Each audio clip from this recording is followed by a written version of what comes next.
Hey now. I'm back. Finally, in this old familiar place, the bedroom. Okay? Man, oh man, oh man. Do I have oodles, oodles of information to share with you all. So, sit back, relax, take it all in.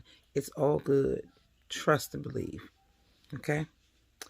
Well, let's start with a quick snippet from my IG when I posted up the pig chips, or what is it, porkless pork rinds. Let me get that correct. Okay, porkless pork rinds. Let me get that out the way.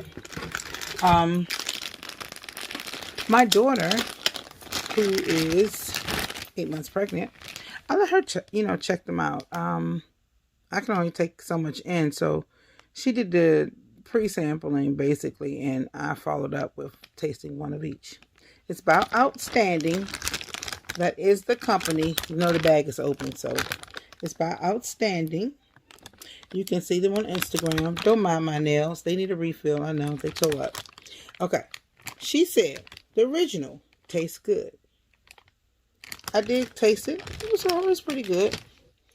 And the nacho cheese. Okay. The nacho cheese is very cheesy. Very cheesy. Super cheesy. Okay. This one got the bad review. Sorry, Outstanding. Your Hella Hot is not outstanding at all. The Hella Hot was hot. For people who want some kick and spice, I'll give you all that. It has kick. But the taste is, I don't know what you should call it. But don't taste too good. Outstanding. You might need to work on the flavor. Not the heat, but the flavor. Just not there. Okay. Now, as you can see, this bag is tore up more than the others. Why? This one gets an A. This Texas barbecue. Very smoky barbecue. And I don't know if they have the same recipe, but let me not take from, remember this? Popcorners Flex that I posted? Okay. Now, their cheesy is cheesy. Just like Outstanding, right? Now, one thing that I would say Popcorners has over Outstanding when it comes to that Hella Hot that doesn't have any flavor, their buffalo is hidden. The buffalo, it tastes like hot sauce. It might kind of remind you when you shake hot sauce on chips or popcorn or something like that. But the flavor is booming. So, little heat. Okay. Now, as for Popcorners barbecue, okay, in comparison to their barbecue for Outstanding, pretty much the same. I know they're two different companies, but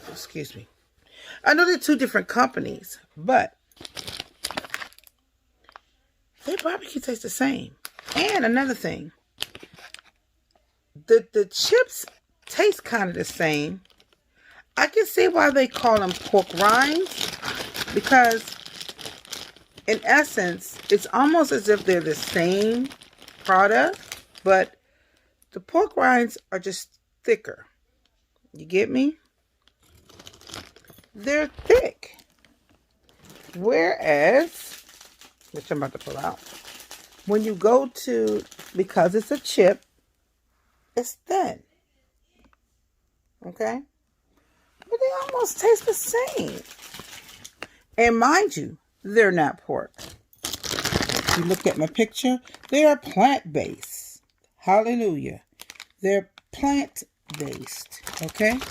And if you look up at the top here, they're cholesterol-free, rich, and baked not fried, which is the same thing that Popcorner pretty much has. Okay? Plant-based, protein, energy, same thing. Somewhere, someone must have the same recipe. But here's where things take a turn. Okay.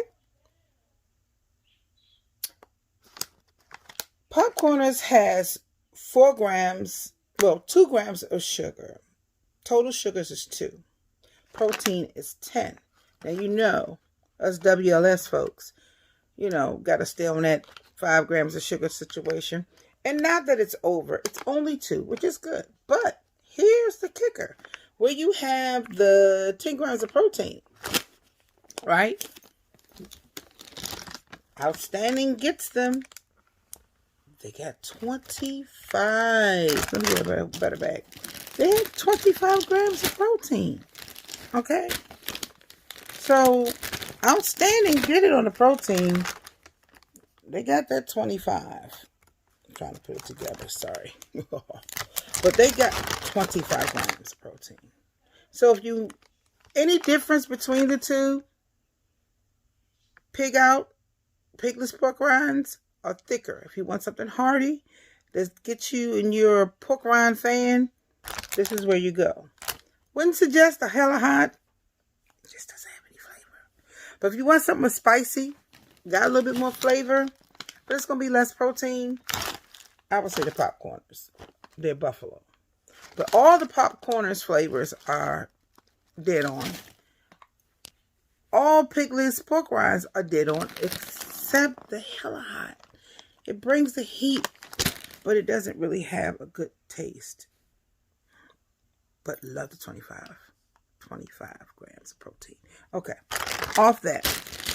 Now, getting on to more personal issues. Well, topics. Excuse me for moving about, but this is how it is. I told you I keep it on the real.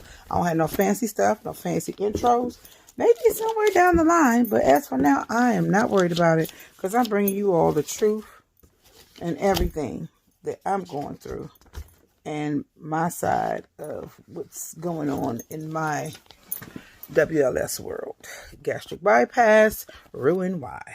Okay, now some topics. Okay, open areas.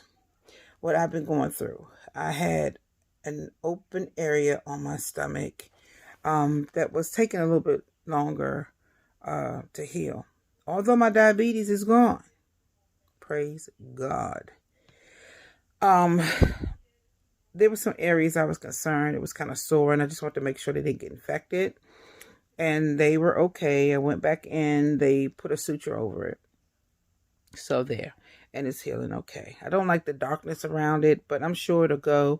And who knows? Maybe a year down the line, get that tummy tuck. You won't see it again, no way. So I ain't worried about it.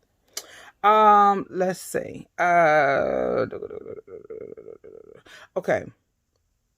Lactose is not my friend. I found that out. It's not my friend. Well, put it this way. It wasn't my friend. And it's hard, y'all.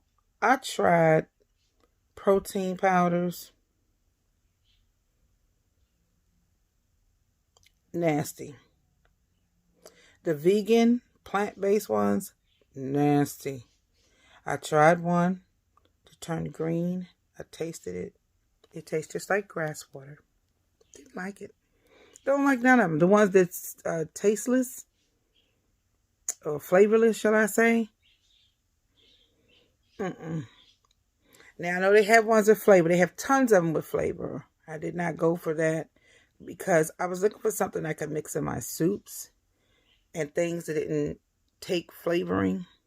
I couldn't find a successful one. So if any of you all out there know a good one that doesn't taste like oop, let me know because I'm looking for one. Yeah, just not good. Far as taking your time with everything you're eating in the beginning, I had such a twist of things going on. I thought it was the way I was eating. Maybe I was taking it too much. Maybe I wasn't chewing a lot. I thought it was the whey protein. Thought it was lactose, which it was an issue because I'm getting there. I'm going to tell you why. but I don't think it is now. Okay. I was belching. Fluids would barely like stay there. And I don't know if you experienced this or no one has, because some of you all, your body responded a little better than mine did towards the surgery. I have no regrets. Surgery was fine. Typical stuff that's happening is things that happen with some people, not everybody. Okay. And I don't take nothing from my journey. Trust. It was hell. Nobody said it was going to be easy, but it's worth it. I noticed that for me, like for 3 to 4 hours worth, it starts with the spitting. After that, it starts with the foam, spitting foam. Then after that, then somewhere down the last hour when it's about to stop, you puke up everything that's in there. That's what I was going through. And it was not necessarily dumping. Because those of you who are dumpers know you dump. It ain't no little bit of this foamed water. It's none of that. None of that. I thought it was chopping. I needed to chop up my vitamins or chop up my pills. Again, I'm also doing my blog for people who have heart disease, heart issues, cardiomyopathy, left bundle branch blockage, or anything. Those are mine. Okay, heart failure, people who have pacemakers and defibrillator, that's me as well. So I'm here for you all because I never really saw anyone who posted up who decided or maybe that was scared to have gastric bypass surgery because they have those things in place or those issues or diagnosis. I thought it was, I needed to chop it up. Again, all these other things. And it wasn't that, y'all. When I tell you what I'm about to tell you, it's going to kind of blow your mind. I didn't even think about none of that. So, constipation, y'all. Constipation. It takes a while, at least it did for me, for your normal bowel system to get to churning like it's supposed to. So that's where your Miralax comes in and your stool softeners. To me, stool softener didn't do nothing. Maybe it's just a slow train to help you get there. I think that's pretty much what it is. Miralax for me, I would take it. Say if I take it today, I probably will move tomorrow. Okay. I had suppositories, Dulcolax suppositories. You know where they go and what that do. Woohoo. Give you a couple of minutes, a couple of seconds, at least for me, and you're running to the bathroom. But when you run to the bathroom, it's still not enough. I'm going to tell you why. And then the Miralax, it says it's tasteless and you can put it in things. I'm telling y'all, you better put it in something. Put it in your protein shake. Put it in your sugar-free lemonade or Crystal Light. Put it in something. Because Sister Girl put it in water, drunk it, tastes like spit. Tastes like somebody spit in my water and I was drinking spit. Gross. Don't ever put it in water like I did. Don't do it. Don't do it. So, here we go. You saw the image on Instagram with me in the hospital. Okay, I'm going to kind of backtrack. The first week I had surgery, fine. Second week, fine. Third week, I started with the foaming and the spitting and the vomiting. And then I started having pain across my stomach. Okay. That's when I found out that the stitching, okay, you have your esophagus go all the way down. Don't want to go down there. And then you have your stomach. And then you have the lower, I think when it connects with the larger intestines or whatever, the lower part. Down in that area, it was stitched a little too tight to the point that stuff couldn't pass. And so every time I kept hitting that area, it would shoot pain.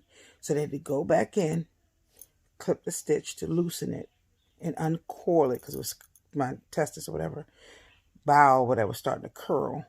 Like a telephone cord or something. So they clipped the thread or whatever, and they opened it and they stitched it a little lighter so everything could pass through. Boom. Okay, things happen. Okay, I understand why they was, stitching it tightly. That's because they didn't want me to leak, and I didn't want to leak either. Trust.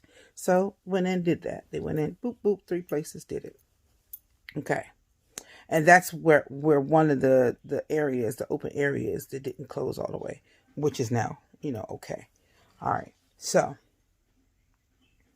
after that, week 4, I guess 3 to 4 in between that, I'm doing the spitting and the foaming and the vomiting again. And I'm like, oh my God, what is that? Something's not right. But it wasn't no pain. Pain was gone. So whatever the area or the issue was down below, that was done. This was here. Every time I ate something, every time I drank some water, every time I ate some food, the water even felt like a bubble in my chest. It just stayed there. It was getting to a point, y'all, I really couldn't keep no fluids down. I really couldn't. The pills would make me throw up. I was taking nausea medicine. Please have that on board, but I don't know if it's going to help you. I showed it in another video. I took the nausea medicine. Can't pronounce it. Old Supreme something. Old something. Anyway, under the tongue, which is basically Zofran. I took it under the tongue. Okay, I've had the 20 milligram. I've had the 40 milligram. It did not stop me from throwing up. I threw up water, and it would come out cold. I ate a popsicle, it will come out cold juice. Nothing was working for me. So I knew, and the problem always was here, right at the opening of my new stomach. Here is the deal, y'all. Right here, okay? This is what I had. As you notice, you couldn't even get it was like the opening was as small as a pencil. So food couldn't really pass. It was piling up and it couldn't go nowhere but in my chest to the throat. It was the esophagus. It just was not working at all. So what they did in turn was blow a balloon in here to open it up. Okay? They opened it up. So now I'm looking like this. Okay? Post dilation. I'm looking like this. And I have to take medicine until I see them. I have to come back in 3 weeks. Okay? Hopefully to keep it open. Now here's the kicker, which the devil is a liar, because I'm not going for that. And my surgeon also told me this happens sometimes, and once they open you up, you'll be pretty much okay. But his, I guess, colleague, associate, or whoever works with him, he was tired, I guess, at the end of the day, and his response was like, well, we opened it up, and it was just so narrow. It was just really, really, really small. I don't know how you got anything in there. But prayerfully, this will work. If it doesn't, he said, I need to see you in 3 weeks in case it closes back up. I'm like, what? I need to see you in 3 weeks in case it closes back up, and we have to go back in and put another balloon and open it back up again. I'm like, I'm not receiving that. I'm not receiving that. And he said, then if it keeps happening, the worst case scenario, we'll put a stent in there. Stent? In my esophagus, sir? I don't think so. Then he follows up and say, but the only thing about that, sometimes the stent moves. I'm like, well, you ain't got to worry about that, because I'm not trying to receive that. I'm not. So that is why I was in the ER the other day in the posted picture, because I had what they call the EGD, which is, I can't pronounce the thing right, so just forgive me. I can't pronounce it. I mean, I messed it up. But either way, it's basically endoscopy, and they go in and they look at that esophagus part. My throat is a little sore, from possibly breathing tube and, putting the scope in itself. But I'm doing well. Let me tell you, thank God. When you talk about doing well, I can drink better. I can put something in my mouth without throwing up. I'm happy, y'all. And I posted this too. I just don't look, hey. This sugar-free stuff is just not for me. And I'm sure it's not for a lot of you all, but This helps you get that protein into, 15 grams. I'm just trying to get it in. I so appreciate this because I could not get anything. And I'm happy that I can drink more and do better. But I think I'm have to do this on ice or cut it some with water. It's not going to do anything with the protein because all in all, if I drink that whole bottle and then turn around and drink a bottle of water, it's going to be the same thing in my belly. But that protein will be there. So I think I might have to cut it a little bit to get the aftertaste from that. Now going back to my little short list real quick. Child, oh child. It's about to get a little rugged here, but I'm just going to tell you like it is. So the morning, the day before, my doctor didn't want me to be dehydrated. So he had me come in and get 2 bags of IV fluid. Now, the next day, that's when I had to come in and get the EGD, which I just showed you. So that morning, I was running hella late because, y'all, my bowels decided to move on its own. I'm going to make this as pretty as I can, but I'm going to keep it real. It was so bad coming down on its own, it could not escape, if you know what I mean. It stayed at the door. Sister was miserable for 3 hours. It stayed at the door till the nurse told me, "Ma'am, are you coming?" I said, "I am struggling right now. Something is happening and it won't move." It was like giving birth to a sweet potato on the opposite end. Yes, it was that bad.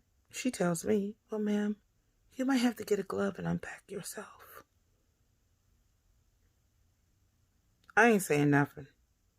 I'm going to end the story right there. Long story short, I made it there.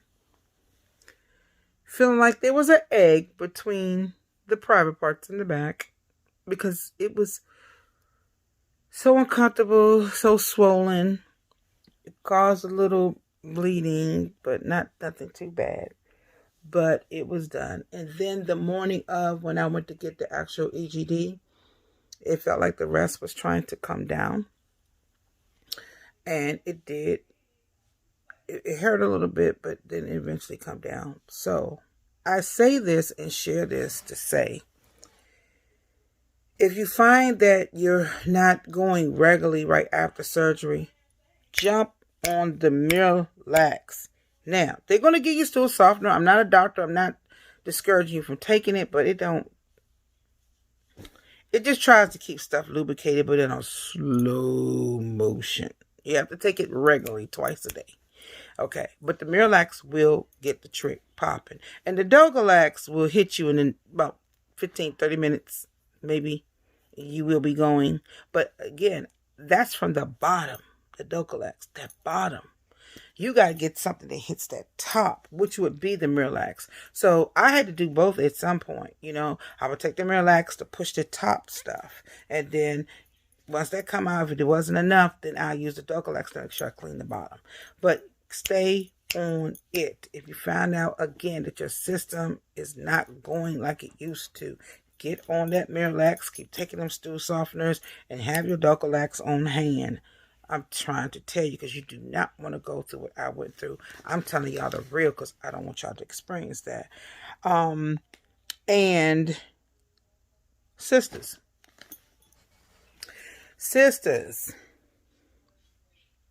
we're taking a lot of vitamins. We're taking a lot of stuff in. Okay, that's new, some stuff to our bodies. And when you urinate, whether your urine is dark, whether it's light, whether it's in between, that joker comes with some smells, shall I say. And keep in mind to try to get your products that are pH balanced. 2 that I'm very much cool with, and it's a low budget one I'll tell you about too, but the 2 is I'm getting stuck. Okay, Pangea. Embrace Pangea. They're online.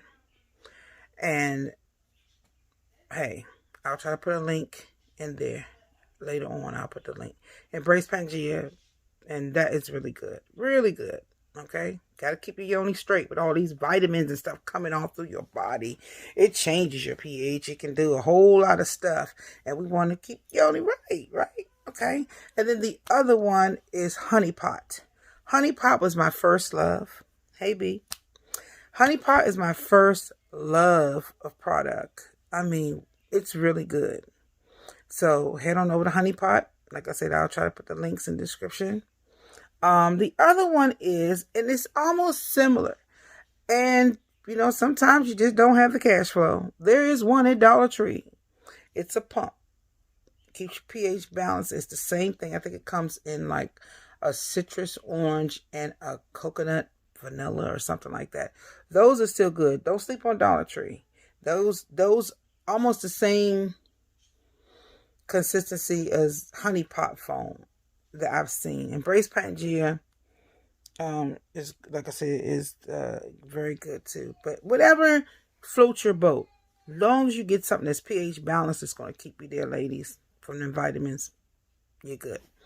The other thing, breath. Whew.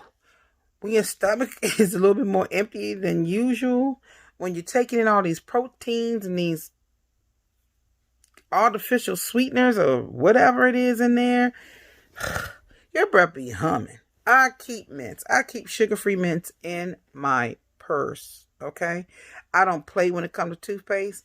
I know some of these toothpastes cost $5 and $7, but it's worth it, y'all. Get y'all a good quality toothpaste. I always use the Crest I'm getting stuck. But the toothpastes by Crest that are on the more expensive side, they kind of like blue and silver. I just can't think. But I'll send a description. If you hear all that, that's my grandson. He's crying. But keep y'all mints in y'all purse. Dudes, y'all got to keep it fresh too. So, yeah, keep your mints. All of that. I hope I hit everything. I know this was kind of long-winded, but I had to get through it. I hadn't talked to you all in a while. Again, going back to the lactose and whey protein sensitivities. Yeah, that's the vibe it was giving me when I found out I was closed up like that, y'all. That's what I was thinking. That's what me and the dietitian and, you know, we kept going trying to figure out why am I constantly keep throwing up until I saw the actual surgeon. He said, I think I know what the problem is. Well, I know what the problem is. And that's what it was. The inflammation. My people who have acid reflux, it can happen to us. Okay, and it closes up, it gets inflamed. As it heals, it could be scar tissue or just gets inflamed from the acid reflux and you end up closing up like I did. But unfortunately, there is a cure to open it up with the balloon, and things are flowing quite nicely in my food department, and I'm very happy, very happy. And at this moment, I've lost 35 pounds. 35. If I go with my original weight before I actually went on the pre-op diet, it'd be like 38. And it was a month. A month in from surgery on October 4th. I had a September 4th. So I think I'm doing pretty good, y'all. Okay, y'all been hanging out with me long enough. And I will keep in touch and check back in. Subscribe, please, and like. And check me out on Instagram. I am Dion 2.0. Girl still working on herself. God bless you all. Wherever you are in the world, whether it's nighttime, daytime. Bless you.